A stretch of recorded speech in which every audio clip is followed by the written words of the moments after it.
My self Matloob Ali, royal king team founder matic fortune. आज आप लोगों को अपनी अर्निंग शो करवाऊंगा 22 डेट 2023 की। यहाँ पे आप लोगों को डेट और टाइम सबको शो करवाऊंगा ब्लॉकचेन के एड्रेस से। 420 वाला एड्रेस है, यहाँ पे आप देख सकते हैं 0.8 मैटिक्स। डेट भी देख सकते हैं, टाइम भी देख सकते हैं, साथ में आप लोग यहाँ पे अमाउंट भी देख सकते हैं कि ब्लॉकचेन के एड्रेस से हमें कितनी नॉन वर्किंग इनकम रिसीव हुई है।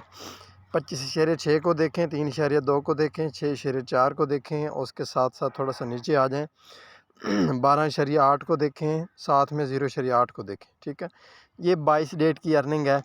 अगर इन सब को हम पाकिस्तानी रुपीज़ में काउंट करें ना, तो सर पाकिस्तानी रुपीज़ में हमारे पास 12,250 रुपीज़ जस्ट एक दिन की अर्निंग बन जाती है। काफ़ी सारे लोग ये सोच रहे होंगे कि ये प्लेटफॉर्म स्कैम है, फ्रॉड है।